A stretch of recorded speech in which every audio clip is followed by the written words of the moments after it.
Welcome to this next video in the playlist on field theory. In this video, what we're going to talk about is finitely generated field extensions. Okay, so we're going to begin with the definition of a finitely generated field extension. Now do not worry, you have already seen finitely generated field extensions if you've been following this playlist on field theory.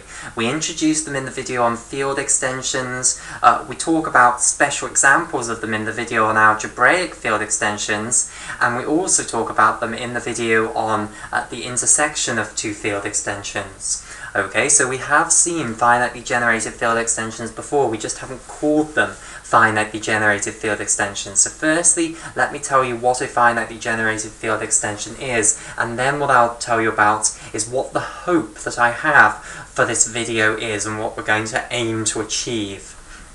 Okay, so firstly, let's just say that we have some very large field extension of f, which we'll call capital L. So let's say L is a field extension of capital F, and throughout we're going to be talking about intermediate field extensions of the field capital F that are themselves contained within capital L. Okay, it's always helpful for conceptual purposes to think of having some much bigger field in which everything's contained within.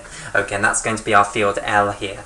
Okay, so I will actually just draw a picture before I tell you what a finitely generated field extension is, because it'll be helpful for me to have a picture to put it on. Okay, so let's say this is our field F, and the larger box is L. Okay, let's just put a bit of colour on there to make it look more interesting. So here is the field L, which is a field extension of F here, and here is our smallest field, F.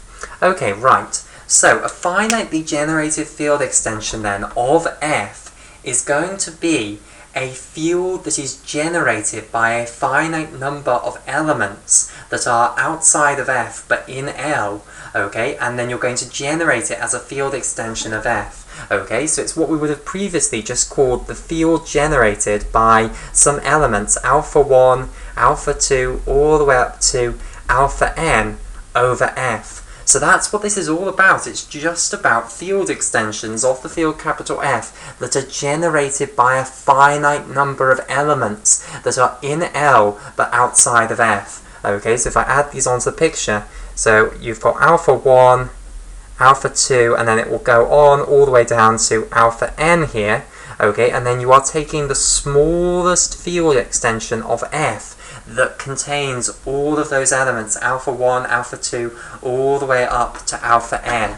Okay, and this is what we previously called the field generated by alpha 1, alpha 2, all the way up to alpha n over F. And of course it's a field extension of capital F because it has to completely contain capital F, and we will now refer to this as a finitely generated field extension of F. So that's all that it means to be a finitely generated field extension of F. It means that you can generate this field extension by just generating the field which contains a bunch of finite elements that are outside of F but in this larger field capital L, and creating the smallest field extension of F that contains those elements.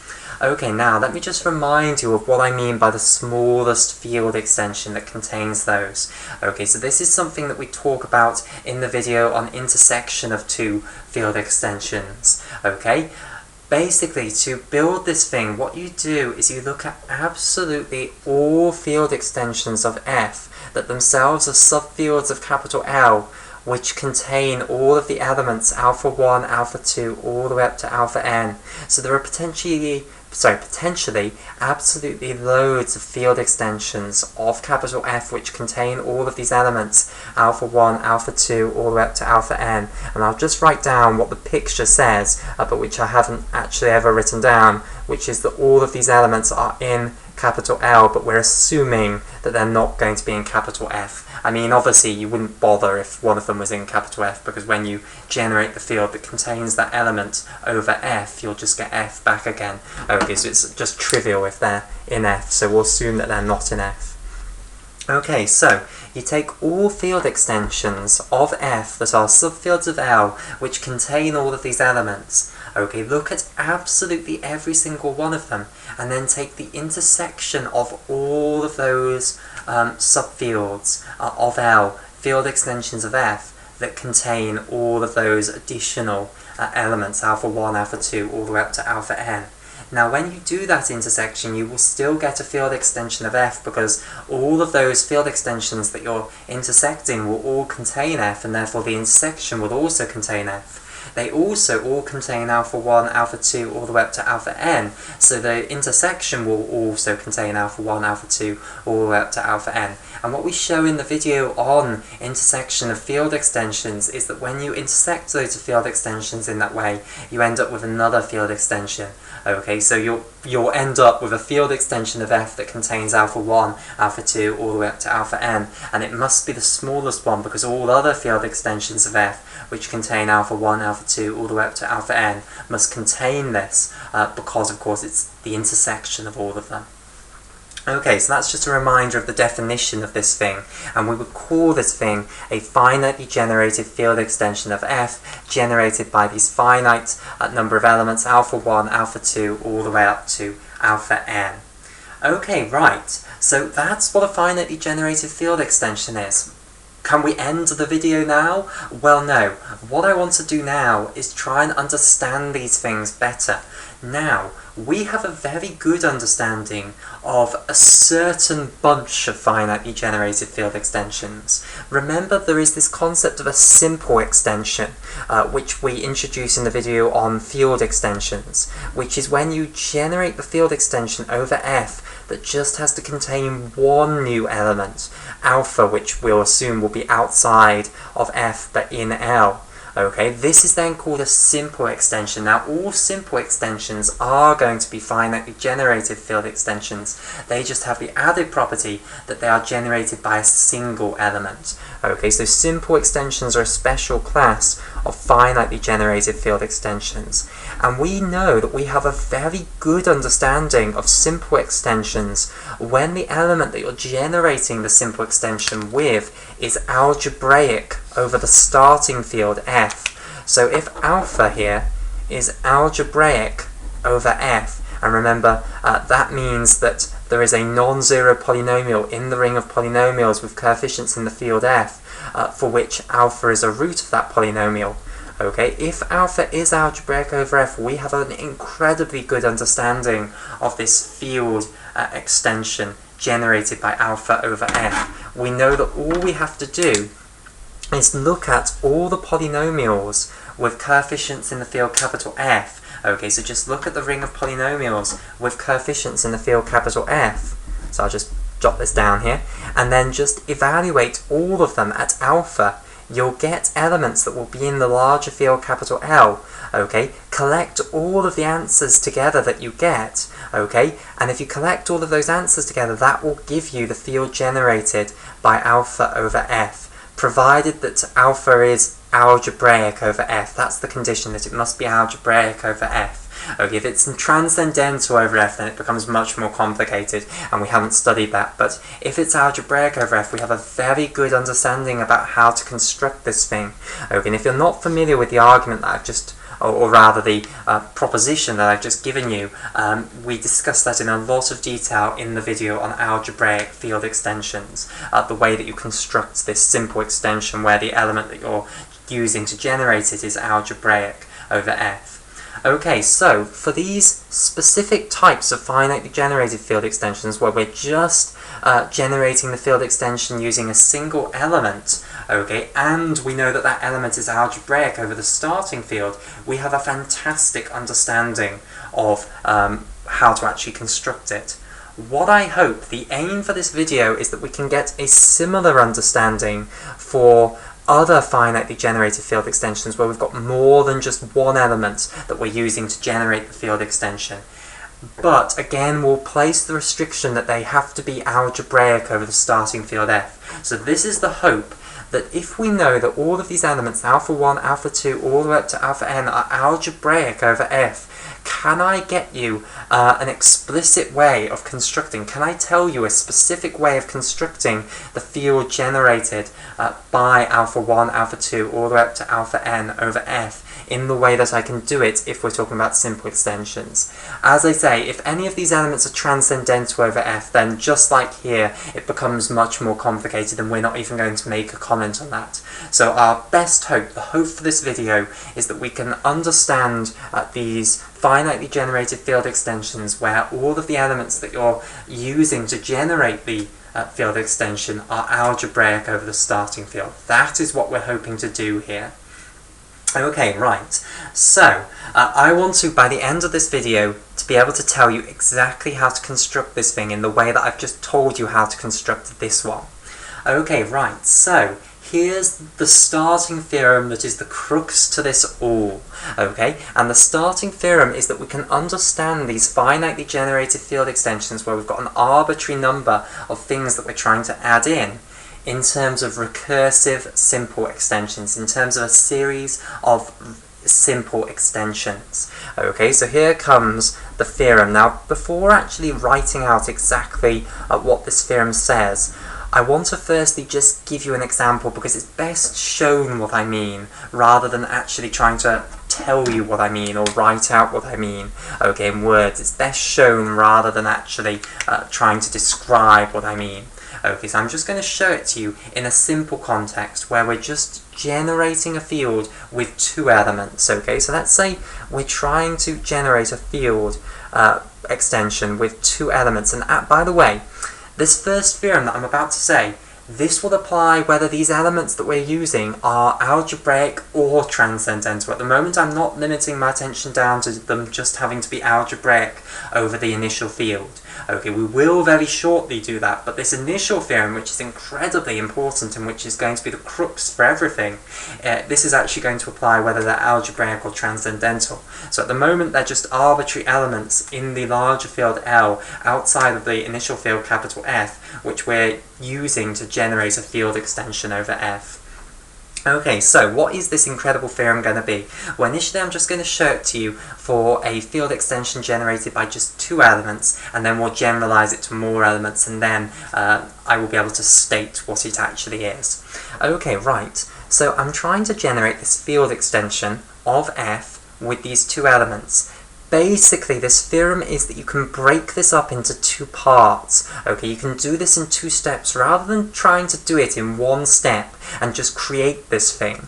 You can do it in two steps. Firstly, you can say, okay, generate me this simple field extension which is generated by just alpha 1. So generate me this thing first, and then say, okay, let's use this sort of like as a stopping station. I don't know, one of those sort of motorway service stations. A service station, let's call it. Use this as a sort of intermediate point towards your final destination. Okay, and then from that, let's generate a field extension of this thing, which now is going to contain alpha 2. So I'll write this like so.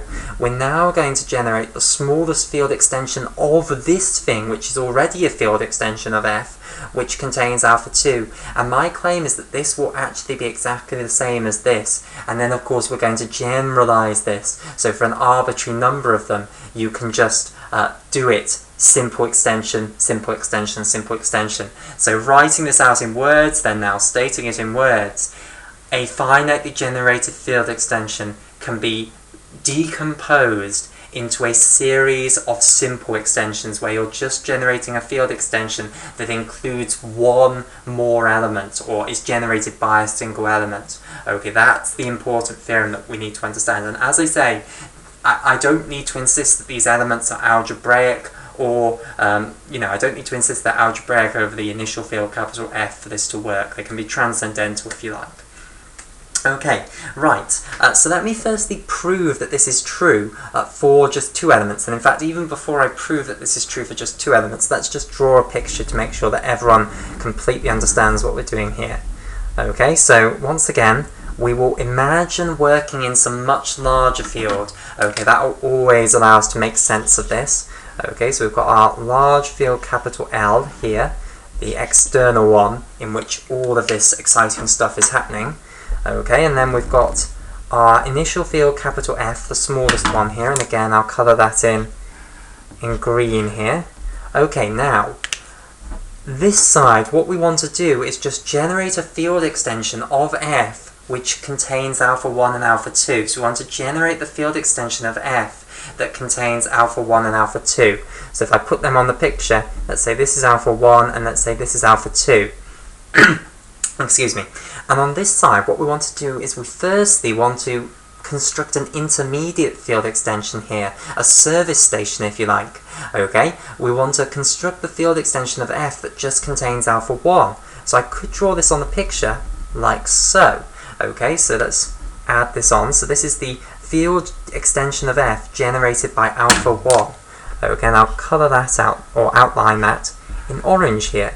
And then what we want to do is take a field extension of this thing, the field extension of f generated by alpha 1, which now is going to be a field extension which contains alpha 2. So we want to imagine taking a field extension of this, which now contains alpha 2 here, and we then end up with this thing here, which I'll circle in vivid pink there, which is a field extension of this field here, which is a subfield of L, okay, which is now the smallest field extension of it, which contains alpha 2. So that's what I mean on the right-hand side here. And I claim that that's exactly the same as just saying, well, the thing you end up with is exactly the same as if you just say, okay, create me a field extension of f, my initial field, which has to contain both alpha 1 and alpha 2. Okay, so how can I argue for that being true? What's the argument for that being true? Where's the proof? Okay, so how do we usually show that two sets are exactly the same? We show that one is contained within the other, and then we do it the other way around, show that this one's contained within this one. And if they're both contained in each other, then of course they have to be equal to one another. So we'll employ that usual tactic for showing two sets are equal to one another. So, remember the definition of this. This is a field extension of f that contains alpha 1 and alpha 2, and this is what you get if you intersect all other field extensions of f that contain alpha 1 and alpha 2 together. On this side, we have something that most definitely contains f, so it's going to be a field extension of f, because after all, it's a field extension of a field extension of f, so it has to contain f. If you're unsure of that, just look at the picture here. It also has to contain alpha 1 and alpha 2. So this is going to be one of the things that we intersect together to make this thing. Okay, so I can therefore conclude that the field generated by alpha 1 and alpha 2 over f is going to be contained within the field generated by alpha 2 over this field extension f of alpha 1 here. Okay, so I hope that's pretty obvious. That's the easier way round of the two. Okay, but the other way round isn't difficult at all either. Okay, so now let's try and prove the other way around. Let's try and prove that this thing is going to be contained within this thing. So the first thing to say is that the field generated by alpha 1 over f is going to be completely contained within the field generated by alpha 1 and alpha 2 over f. Now why is that going to be? Well, remember the definition of this is that it's the intersection of all field extensions of f that contain alpha 1. This is a field extension of f, absolutely, which has to contain alpha 1. So this is one of the things that will intersect to get f of alpha 1. Okay, so that's absolutely fine. And now I can use this to argue that this thing is going to have to be contained within this. Because remember, this is a field extension of f of alpha 1. Okay, and to construct this, what you do is you look at all field extensions of f of alpha 1, which also contain alpha 2, and you then intersect them all down. This contains f of alpha 1, so it is a field extension of f of alpha 1. It also contains alpha 2, so it's a field extension of f of alpha 1 which contains alpha 2, therefore it must be one of the things that we must intersect together to make the field generated by alpha 2 over f of alpha 1 here. So that's the argument as to why this must be completely contained within the field extension generated by alpha 1 and alpha 2 over f here. Okay, and now that you've got both of those lines, there's only one way that that can be true if the two things are equal to one another, i.e. we can go back to my first line here, that indeed the field extension of f generated by alpha 1 and alpha 2 is equal to what you would get if you firstly generated the field extension of f which just contains alpha 1 and then generated the field extension of that field extension which contains alpha 2. Okay, so I've split this this finitely generated field extension process, which had two generators, into two simple extensions, okay, one after the other. And now what I want to do is generalize that to the higher case. Okay, so now that's the sort of introductory example. Now let's actually do the higher case. So now what we want to claim is that the field extension of f generated by alpha 1, alpha 2, all the way up to alpha n, so a finite number of generators here, is equal, and now this is going to look absolutely hideous, but I hope the meaning is clear. You firstly generate the field extension of f that contains alpha 1, you take that field extension and then generate the field extension of it which contains alpha 2, you take that field extension and then generate the extension of it that contains alpha 3, and you go on and recursively do simple extensions to add in an extra additional element. Okay, right. So hopefully from this proof here, you should sort of intuitively imagine that this is going to be true, but don't worry, we will prove it by induction. Okay, so an inductive argument is going to show that this is true. Now, just before we do prove this by induction, I want to change the notation a little bit. Change the notation to what people would more normally use. Okay, make the notation a little bit nicer here, because this is hideous. Okay, so instead let's have a bit more, let's use some nicer notation. So this is the way that people usually do it. What they usually do is they give these intermediate field extensions. So for instance, the field extension that you get of f by just adding in alpha 1 effectively, they give that a name. So we'll call that f1. Okay, so we'll call f1 the field extension which you get by taking or generating the field extension over f for the element alpha 1. And by the way, to make this work so beautifully, or rather to make the formula at the end, which I'm going to write down, work very beautifully, it becomes wise to rename f as f0. So we'll call the starting field f0. Okay, it just means that the formula at the end will work beautifully. Okay, and we'll also see that it's nice to rename the final finitely generated field Fm, but I'll come to that when we come to it. Okay, so F1 then is the initial field which we've renamed F0, and then you generate the field extension of that by adding in alpha 1. Okay, so now that allows us to then put the next one very nicely. So we'll then call F2 the field extension of F1, which itself of course is a field extension of the initial field, which you get by generating the field extension using alpha 2. Okay, so F2 is going to be the next intermediate field extension, and then you go on. So F3 is then going to be the field extension of F2, which now contains alpha 3. So this becomes, it gets rid of this hideous notation basically. We've called this F1, we've called this F2, etc. Okay, it's just nicer notation. And then this will go on right down to the end, where we'd have that the final finitely generated field extension of f here, which it will make sense to now call that Fn rather than writing out this hideous thing. Okay, so we're renaming this f subscript n is now equal to Fn minus 1, the field extension of that now is generated by alpha n here. Okay, so this makes it absolutely clear that what we have done is we've split this generating of this finitely generated field extension of f, where we're trying to add in these this finite string or finite collection of elements that are in L but outside of f, into just recursive simple extensions, doing it one by one. Okay, and that really is this theorem, that we can split this finitely generated field extension process down. If we want to actually construct it, we can build it by doing simple extension after simple extension after simple extension after simple extension. And you might be screaming at the moment, well, why should I care?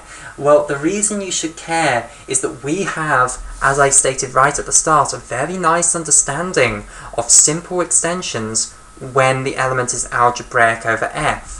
Okay, so this might allow us to get a decent understanding of finitely generated field extensions where you've got far more than one generator, if they are all algebraic over F, and indeed it is. That's why we should care about this. It's going to allow us to give a similar description of how to construct this as we had for the simple extension. Okay, so we're splitting it down effectively into things that we understand.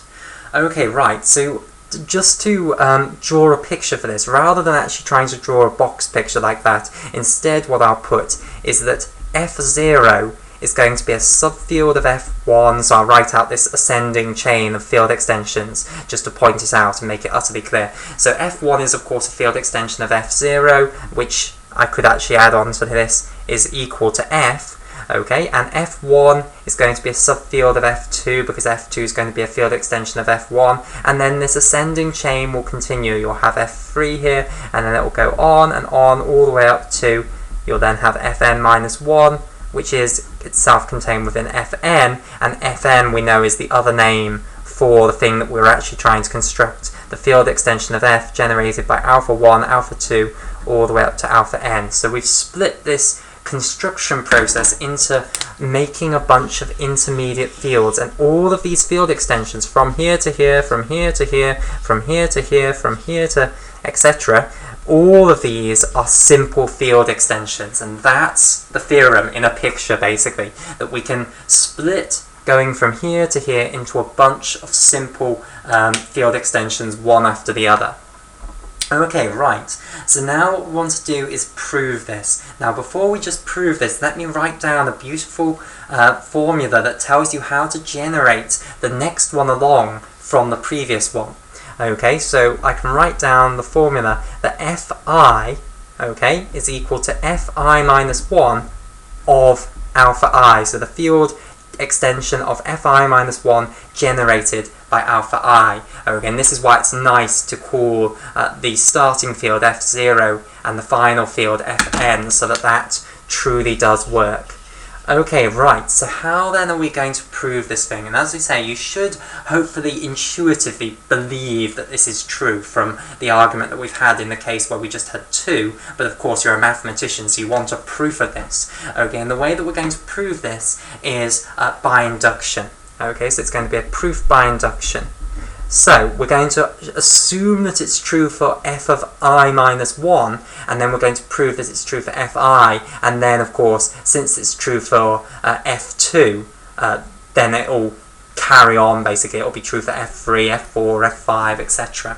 Okay, so proof, and then I'll put by induction, and I think this will be enough space for this. Okay, so a proof by induction. Right, so we're going to assume then that it's true for fi minus 1. And what are we even trying to prove? What we're trying to prove is that if we construct fn in this way, we're trying to prove that it actually is equal to this thing. So I've written that this is equal to this, but really there should be a question mark here, because fn, I should define fn as the thing that I construct in this way. Okay, it's a great claim that when I do indeed construct fn in this way, that it's actually going to be equal to the field generated by alpha 1, alpha 2, all the way up to alpha n over the initial field capital F. So really there should be a question mark there. Okay, initially I'll define fn as the thing that I get in this way, okay, and I want to now prove that it's equal to this. So the way I'm going to assume that it's true is I'm going to, the way I'm going to prove that it's true is I'm going to assume that it's true for fi minus 1. So I'm going to assume that it's true that fi minus 1 constructed in this way is equal to the field extension of the field f generated by alpha 1, alpha 2, all the way up to alpha I minus 1. And for this even to be vaguely relevant, you're going to want I to be greater than or equal to 2, because of course if I was equal to 0, you'd then be talking about f of minus 1, which doesn't even exist. If I was equal to 1, you'd be talking about f of 0, and that's, you know, there's no alpha 0 here. If I was equal to 2, then it just about becomes logical, because you're then talking about f1, which is indeed equal to f alpha 1, the field extension generated by alpha 1 over f. Okay, so for this even to make sense, I should be greater than or equal to 2. Okay, so we're going to assume that this is true. Okay, and we're now going to assume that it's true for the, we're going to prove that it's true for the one next along. So we're now going to prove, that Fi is going to be equal to the field extension of f generated by alpha 1, alpha 2, all the way up to alpha I. Okay, so we're going to assume it's true for the one behind it. Okay, so we're going to assume it's true for the... So if we want to prove that it's true for one of these, we'll assume it's true for the one in front of it, and then we're going to prove that it's true for the next one along. That's the strategy basically here. Okay, and how are we going to do that? Well, we're going to use the formula that we've got there. Okay, so we know that Fi is going to be the field extension of Fi minus 1 generated by alpha I, but we know that Fi minus 1 is going to be equal to this, because we've assumed that that is true. Okay, so it's going to be equal to the field generated by alpha 1, alpha 2, all the way up to alpha I minus 1, and then you want to generate over f, and now we're going to add in alpha I, so we want the field generated by alpha I over this thing here. Okay, so this is the field that we're now generating an extension of. Now basically it just becomes the proof that this is equal to this, and the proof that this is equal to this follows the exact same strategy as we did here. We're going to start by showing that this thing is contained within this thing, and then show that this thing is contained within this thing. And it literally is just the identical argument to what we had up there. This is the field generated by alpha 1, alpha 2, all the way up to alpha I over f. This thing must contain f, it must contain alpha 1, alpha 2, all the way up to alpha I minus 1, and it must also contain alpha I. So this thing must be contained within this one. Okay, so I'll do this argument quickly because it is just a repeat of that one over there, just slightly more generalized, of course. So this, it's obvious that this has to be contained within this. How do we prove the opposite way round, containment the opposite way round? Well, that's the slightly more difficult one. What you have to acknowledge is that f of alpha 1, alpha 2, all the way up to alpha I minus 1 is going to be completely contained within f of alpha 1, alpha 2, all the way up to alpha I, and the reason is that this is the smallest field extension of f, which completely contains alpha 1, alpha 2, all the way up to alpha I minus 1. Okay, this is a field extension of f that has to contain alpha 1, alpha 2, and certainly all the way up to alpha I minus 1. So this is one of the field extensions that will be intersected to produce this. Okay, so certainly it's true that this is going to be completely contained within this here. Okay, right. Then this is the field extension of this thing which contains alpha I. It's the smallest field extension of this thing that contains alpha I.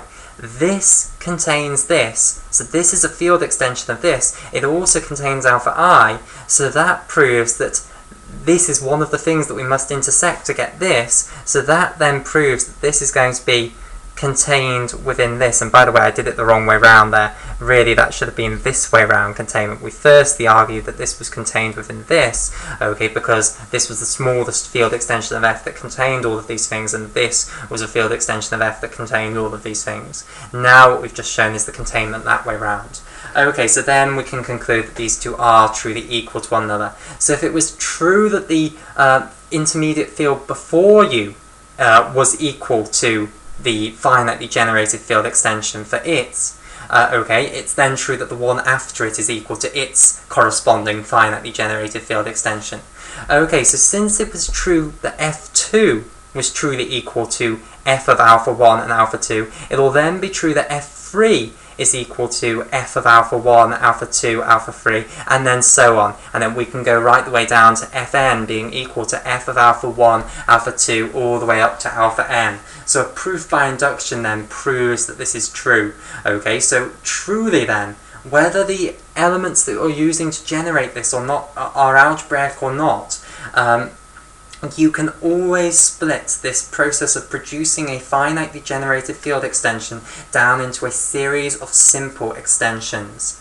Okay, we'll have a break here, and in the next video what we'll do is start assuming that these elements are all algebraic over the field capital F, and we'll have a look at what this means for actually being able to describe the construction of the finitely generated field extension.